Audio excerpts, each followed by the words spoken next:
9 news और आपके साथ मैं हूं फिजा काज़मी और स्वागत है आपका हमारे इस खास कार्यक्रम में। बुलेटिन में सबसे पहले बात करेंगे कांग्रेस पर आए एक और संकट की। बुलेटिन में बात बीजेपी से अलग हुई वसुंधरा राजे की। खबरों में आगे बढ़ेंगे और जानेंगे कि आखिर क्यों तेजस्वी यादव के एक बयान से मचा है बिहार की सियासत में घमासान। और बात करेंगे कि आखिर क्यों कांग्रेस से बागी हुए पार्टी के ही 35 नेता। और बुलेटिन के आखिर में बात करेंगे किसानों की सरकार को दी सबसे बड़ी चेतावनी की। लेकिन तमाम बड़ी खबरों से पहले एक नजर सुर्खियों पर। खत्म हुआ इंतजार, देश में 16 जनवरी से लगेगा कोरोना का टीका। हाई लेवल मीटिंग के बाद होगा फैसला। बंगाल में ममता बनर्जी पर बरसे बीजेपी अध्यक्ष जेपी नड्डा, कहा खिसक चुकी है ममता दीदी की जमीन। गुजरात के पूर्व मुख्यमंत्री माधव सिंह सोलंकी का निधन, 94 साल की उम्र में ली आखिरी सांस। सऊदी अरब के किंग सलमान ने लिया कोरोना वैक्सीन का पहला डोज। किसान आंदोलन को लेकर कांग्रेस अध्यक्ष सोनिया गांधी ने पार्टी के वरिष्ठ नेताओं के साथ की अहम बैठक। बुलेटिन की शुरुआत में सबसे पहले बात करेंगे कांग्रेस के सिर से एक दिग्गज नेता का साया अब हट चुका है। जी हां, आज कांग्रेस के दिग्गज नेता माधव सिंह सोलंकी ने दुनिया से अलविदा कह दिया है।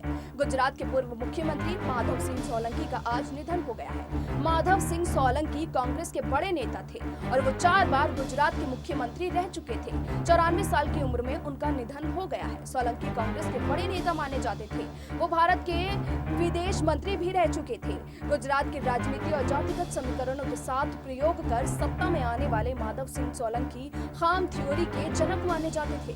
खाम यानी कि क्षत्रिय, हरिजन, आदिवासी और मुस्लिम। 1980 के दशक में उन्होंने इन्हीं 4 वर्गों को एक साथ जोड़ा और प्रचंड बहुमत के साथ सत्ता में। माधव सिंह सोलंकी के इसी समीकरण ने गुजरात की सत्ता से आगाड़ी जातियों को कई साल के लिए बाहर कर दिया। माधव सिंह सोलंकी पेशे से वकील थे। 1980 के विधानसभा चुनाव में कांग्रेस को राज्य में जोरदार बहुमत मिला। 1981 में सोलंकी ने सामाजिक और आर्थिक रूप से पिछड़े लोगों के लिए आरक्षण लागू किया। इसके विरोध में राज्य में हंगामा हुआ, कई लोगों की मौत भी हुई। आरक्षण लागू होने से पहले माधव सिंह सोलंकी खाम फॉर्मूला लागू कर चुके थे, इसलिए उन्हें खाम से जुड़ी जातियों का समर्थन मिला। सोलंकी का निधन जहां कांग्रेस के लिए एक बड़ी कमी है, वहीं नरेंद्र मोदी ने भी कांग्रेस के दिग्गज नेता के प्रति दुख जाहिर किया है। वहीं खबरों में आगे बढ़ते हैं और बात करते हैं राजस्थान में अब कांग्रेस के बाद बीजेपी में भी तकरार बढ़ती जा रही है। पूर्व मुख्यमंत्री वसुंधरा राजे को दरकिनार किए जाने से नाराज उनके समर्थकों ने अब राजस्थान में बीजेपी से अलग अपना नया राजनीतिक मंच बना लिया है, जिसका नाम दिया गया है वसुंधरा राजे समर्थक राजस्थान मंच। इसके अलावा टीम वसुंधरा के नाम से भी सोशल मीडिया में इसी मंच का एक अलग संगठन बनाया गया है। राजस्थान में वसुंधरा समर्थकों ने हर जिले में अपना जिला अध्यक्ष बनाना शुरू कर दिया है। इसके अलावा युवा संगठन और महिला संगठन भी तैयार किया जा रहा है। बीजेपी में ये पहली बार हो रहा है। पार्टी के संगठन से अलग होकर किसी नेता के समर्थन में अलग संगठन तैयार किया जा रहा है। वसुंधरा समर्थक मंच के प्रदेश अध्यक्ष विजय भारद्वाज ने बताया है कि मैं 2003 में वसुंधरा राजे सिंधिया की वजह से जनता दल छोड़कर बीजेपी में आया और तब से बीजेपी की राज्य कार्यकारिणी का सदस्य रहा हूँ। बीजेपी का आमंत्रण कार्यकारिणी का सदस्य रहा हूँ। इसके अलावा विधि प्रकोष्ठ का भी सदस्य रहा हूँ और अब हम लोग वसुंधरा राजे को मजबूत करना चाह रहे हैं।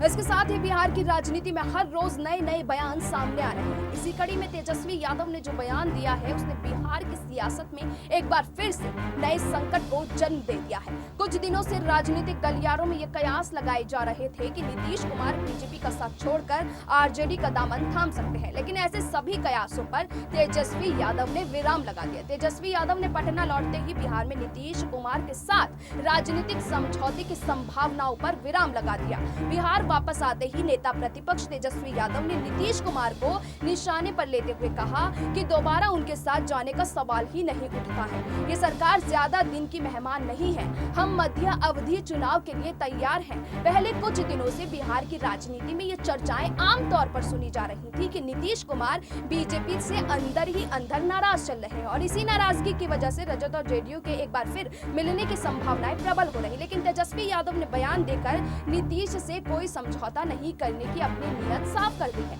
तेजस्वी ने एनडीए सरकार पर बयान देते हुए कहा कि पिछले 16 सालों के भीतर बिहार का बड़ा नुकसान हुआ। ये सरकार राज्य के लिए अभिशाप है। इसने नौजवानों को बेरोजगार बना दिया है। तेजस्वी ने जेडीयू बीजेपी पर जनादेश की चोरी कर सत्ता में आने का आरोप लगाया। उन्होंने कहा कि बीजेपी को अभी तो कुछ फैसले कराने हैं, इसलिए उनके बीच रसाकशी चल रही है। ये सत्ता के लोभी लोग हैं। सत्ता के लोभ में इन्होंने बिहार को बर्बाद कर दिया है। और बुलेटिन के आखिर में बात करेंगे किसान आंदोलन की। 8वें दौर की वार्ता विफल होने के बाद किसानों के तेवर तल्ख हो गए हैं। किसानों ने हुंकार भरी है कि वो किसानों और कानूनों को खत्म हुए बगैर वापस नहीं जाएंगे और आंदोलन को तेज किया जाएगा। कड़ाके की ठंड के बीच भी किसान दिल्ली की सीमाओं पर डटे हुए हैं। इस बीच आंदोलन के 44वें दिन यूपी गेट पर देश खाप के चौधरी सुरेंद्र ने सरकार को चेतावनी दी है। उन्होंने कहा कि यदि सरकार तीनों कानून वापस लेकर मांगों को नहीं मानती है तो फिर 26 जनवरी को दिल्ली में किसान 1 लाख ट्रैक्टरों के साथ परेड करेंगे। 26 जनवरी के परेड में जवानों और किसानों को पूरा देश एक साथ देखेगा। चौधरी सुरेंद्र ने कहा कि वो जिस खाप का नेतृत्व करते हैं वहां पर शोषण का प्रवेश निषेध्य है। उन्होंने कहा कि सरकार जब अपनी जिद पर है तो किसान भी सड़कों पर आंदोलन में बैठा है।